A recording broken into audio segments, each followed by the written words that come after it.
get a reboot, talented kid, and they have Jarrett Stidham, who they could use potentially as a very nice trade piece. 66 quarterbacks played in the NFL last year. Pretty nice to have 3 guys, and you could move 2 of them. So if Bo Nix hits, the Russell Wilson drama is irrelevant. The dude completed 77% of his passes last year. He's Drew Brees with mobility potentially. And I'm going to tell you something now, and nobody wants to say this because fear drives so many decisions in the NFL. The word dead cap. When you hear that, everybody thinks, oh, it's a funeral. It's an NFL funeral. Dead cap money.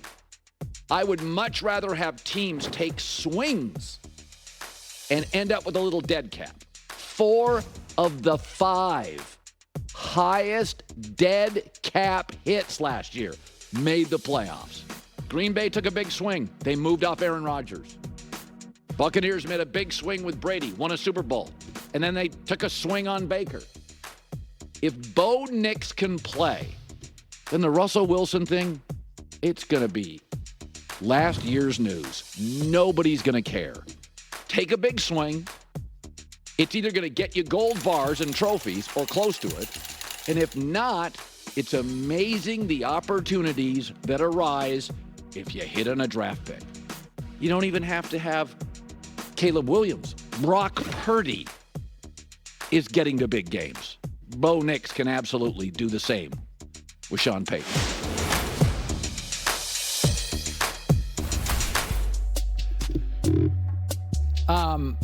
So The Athletic did a survey with Dallas Cowboy fans.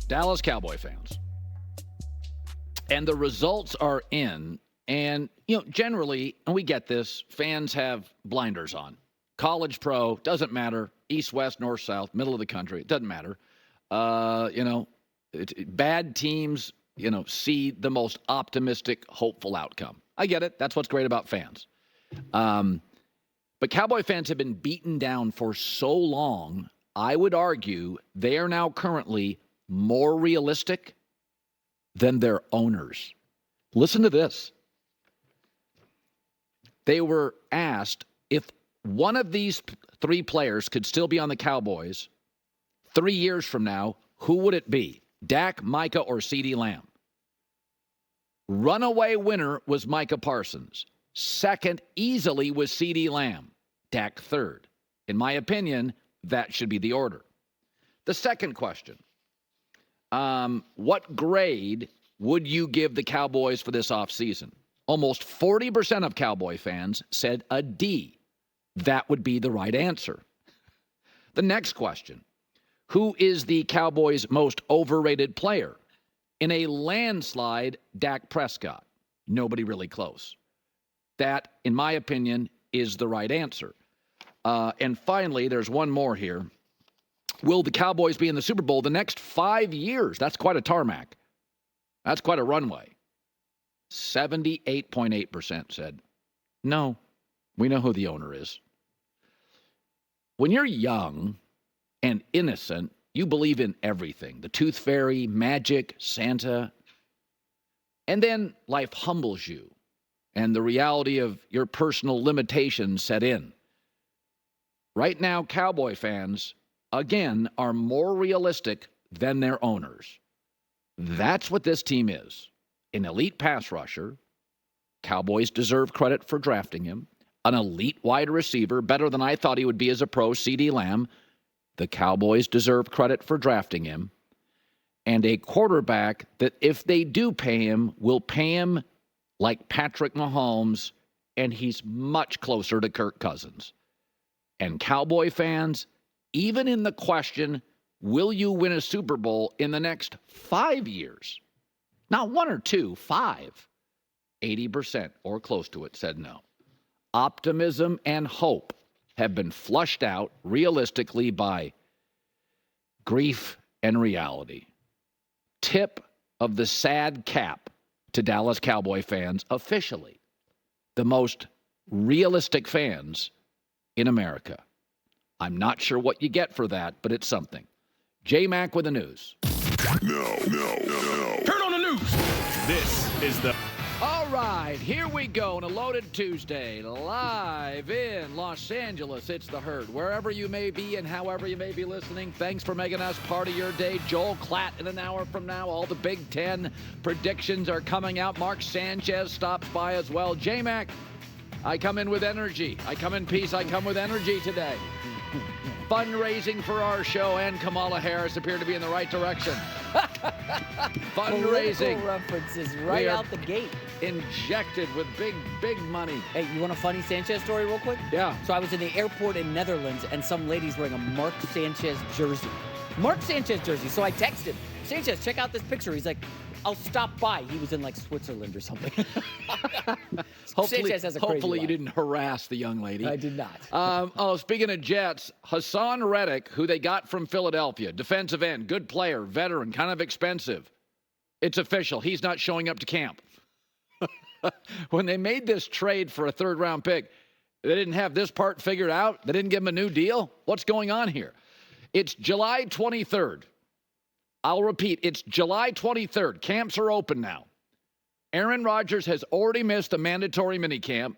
Hassan Reddick's a no-show. There's been a story leak that Arthur Smith was going to get hired to babysit their offensive play caller, Nat Hackett. And, oh, by the way, in March, Woody Johnson and Robert Saleh at the NFL meetings apparently got awkward and uncomfortable and shouting at each other. But, yeah, they're going to win the Super Bowl. Okay. Last season's top sack leader, Bryce Huff. Oh, yeah, he's in Philadelphia, too. There are two ways, and no fan, even in New York, even a Jets fan, would acknowledge this is a dysfunctional franchise. That's not arguable. Put down the pom-poms. That's not arguable. The two ways to right the ship with a dysfunctional franchise are nail the head coach and get a rising star at quarterback that you don't have to pay so you can build around him. That's what the Rams did with McVay Goff. The Texans are doing with C.J. Stroud and DeMeco Ryans. That's what the Bills did with Sean McDermott, Josh Allen, or the Bengals with Zach Taylor and Joe Burrow. Miami actually did it with Mike McDaniel and Tua still on a rookie contract. So you can go buy great players. Defensive ends, rush ends, corners, Tyreek Hill. That's how you right the ship when you have a dysfunctional franchise. Hit on a rising star at quarterback that hopefully you don't have to pay for 4 or 5 years and get the head coach right. So what are the Jets? A 40-year-old quarterback off a major surgery that's expensive and they had to give up excellent picks to get, and a head coach that's lost 2 of his 3 games he's coached in the NFL. Oh, yeah, an impulsive owner. This idea that the Jets are a Super Bowl team, 8, 9 tops, we've already got Hassan Reddick drama, Nat Hackett drama, Aaron Rodgers drama. It's July 23rd. Listen, you can go and give up big-time money like the Rams did to get Matt Stafford. But you had, let's be honest, the richest owner and maybe probably the best young coach in the sport. So you can take a swing on an older quarterback, but he's got to be great, and Matt Stafford still was when they got him. If you go to Aaron Rodgers' last 13 games in Green Bay, he was 5-8. Stafford to the Rams was a better quarterback than what the Jets got with Aaron Rodgers, who's not as committed as Stafford, Mahomes, Allen, Brady, or Lamar at this point in his career. So basically the Jets, they're just putting a fresh coat of paint on the same old issues. Crazy owner, not sure if they had the right coach, and quarterback drama. That's all this is. And the sports media, which tends to fall in love with coastal big market teams, loves the Jets. This is an 8-win team. 40-year-old quarterback, coach, we're not sure is a head coach, was a really good coordinator. That's what they are. In fact, I'd argue Robert Saleh wasn't even the best defensive coordinator the Niners had. DeMeco Ryans was better, and I'm not anti-Saleh. I think he's built a good culture. I think he coaches with passion. I think his teams play hard.